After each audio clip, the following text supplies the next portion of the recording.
จะแอดไลบรารีถ้าเราแอดไลบรารีเข้าตรงนี้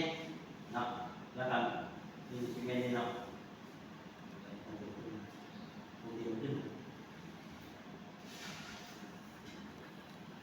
ปกติมันจะขึ้นมาให้เอาหน้าต่างนี่ขึ้นมาก็คือให้เอาเสื้อนะเราลองมันคอมติดตั้งอยู่มันจะให้เอาเสื้อนะนี่มันขึ้นมาเนาะว่าเสียงมันช้าเนาะของซ้ายเนาะมันจะขึ้นมานี่เนาะห้องแอดไลบรารีก็คือห้องเขียนเราต้องการไลบรารีแหละ EMP 826เอามาเขียนสิแล้วเราก็เสิร์ชหาเลยแล้วมันจะแอดให้มันจะแอดเข้านี่เลยมันจะแอดเข้านี่เลยให้เราก็คือเวลาสมมติเราอันนี้การให้เราเลยนะเดี๋ยวนำพาให้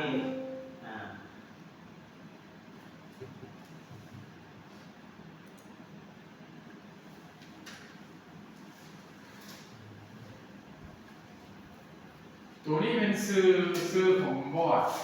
ดอะไรครับตัวนี้บอร์ดพวกเนี่ยบอร์ด EP ของเสร็จแล้วถ้าเอา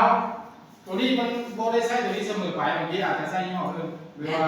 สีเหลี่ยมอื่นไหมครับหรือว่ารุ่นอื่นหรือว่าตั้งเพราะว่ามันอันนี้มันมีหลายรุ่นเนาะไอ้พวกเนี้ยเพราะว่ารุ่นใดพวกเจ้าก็สิเป็นรุ่นใช้ตัวนี้พอนะวิธีเบิ่งตัวนี้ในจานเบิ่งอยู่จากนั้นว่าซื้อและราคามันเบิ่งอยู่ไหนมันตัวนี้มันจะบอกนี่มันจะขึ้นกับบอร์ดว่ามีบอร์ดนะจะมีบอร์ดมันเป็น826หรือว่า32เขาเบิ่งอยู่บนนะเบิ่งอยู่บนเขาเบิ่งตาม Data Sheet ผมเบิ่งอยู่ที่บนแต่ว่าพวกนี้มันจัดอยู่ในพวก EAP 826เนาะเป็นเท่านี้อันนี้เป็นซีลเชื่อมต่อมีแบบแบบบอร์ดอันนู้นเอาที่มันเป็น UFO เห็นป่ะแต่บอร์ดอันนู้นของมันจะเป็นอย่างนี้เลยเนาะแต่บอร์ดพวก Wi-Fi เนี่ยมันจะเป็นอะไร EP 32มันจะเป็นอะไรเลยเนาะแล้วมันต้องมีตัวเชื่อมต่อขาเชื่อมต่อเวลาจะไปใช้งานใช่ไหมก็ตัวนี้มันมาพร้อมกันเลยบอกอาจารย์เลยว่าบอร์ดได้ชื่อคนละอย่างโอ้แสดงว่าถ้ามีตัวนี้แล้วเอาตัวนั้นรุ่นไหนก็ได้ก็เอาเป็น Wi-Fi ก่อนที่มันใช้กับตัวนี้บอร์ดมันต้องแบบมันแสดงว่ามาคู่มาเลยบอกบอร์ดชื่อใครชื่อมันชื่อมันแต่ว่าเอามาใช้กันได้แม่อันนี้เขาเรียกว่าเป็นซิลที่สามารถเสียบเข้ากับตัวนี้ได้แล้วเอาเป็นตัวนี้เป็นบอร์ดไปใช้งานคือเสียบออกสาขาตัวนี้เป็นตัวเสริมเพิ่มขาต่อออกมาเพื่อให้ใช้งานง่ายก็คือนี่ถ้าจะเอาตัวนี้ไปใช้เลยนี่เขาต้องได้เอาสายนี้มาต่อมันโรงงานเนาะแล้วมันเป็นอันนี้เป็นบอร์ดเสริมเชื่อมต่อคล้ายๆกันนะครับเพื่อให้ใช้งานง่ายขึ้นเวลาใช้ตัวนี้เนาะ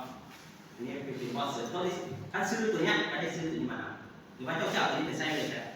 ยืดหยอดเข้าเลยผ่านแต่มันยากก็มีหยอดโหลดด้วยกันมีขนาดแต่ตัวนี้ก็มีหยอดโหลดด้วยกันตัวนี้ก็มีหยอดโหลดแต่ตัวนี้มันมี2 ทางเลือกให้มันจะเป็นท่ายของตัวนี้เนาะของสายชาร์จโทรศัพท์ธรรมดาและเป็นท่ายของตัวนี้สายซีสายดีเนาะนี่คล้ายกับของโทรศัพท์อะไรมันจะมี2-3 รุ่นเนาะแล้วมันจะเป็นบอร์ดเชื่อมต่อตัวรุ่นจะใช้งานแค่แม่ตัวนี้นะคือไมโครของตัวนี้เนาะเป็นช่วยชื่อนะเนี่ยวิธีแอดไลบรารีแล้วมันเอาเข้าตัวนี้เลยเนาะเข้าตัวนี้แล้วมันจะขึ้นมาเลยว่าArduino Uno Wi-Fi device library ของแบบเนี่ยแล้วเขาเชื่อเวอร์ชันไหนเนี่ยมันจะมีเวอร์ชันตอนนี้เขาจะอินสตอลเลยอยู่เลยมันจะไปเก็บเข้าไลบรารีของ Arduino อาจารย์เวอร์ชันตัวนี้มันเกี่ยวกับอย่างเกี่ยวไม่ไหนเพราะว่าอย่างมันหลายเวอร์ชันเกี่ยวกับนะอีเพจ326มันบางเรื่องไลบรารีของมันเนี่ยมันใช้กับพวกดอทเทสไทเป็นตัวกันผ่านเนาะเป็นป้ายดอทไทมันจะมีเนาะเดี๋ยวปกติเขาจะนิยมใช้เป็นเวอร์ชันอะไรกันตรงนี้ไม่บอกถ้ามันขึ้นมานี่ปุ๊บมันเป็นเอาเวอร์ชันแรกของที่แล้วมันก็เอาเรื่องมันเอาเรื่องเอาเลยเนาะเอาซิอินสตอลเวอร์ชันไหนในการเขียนโปรแกรมมามันก็ได้แก้ของมันอัน รียกว่าการแอดไลบรารีแล้วถ้าว่าโปรแกรมรุ่นเก่าที่อาจารย์ทำให้นะเนาะ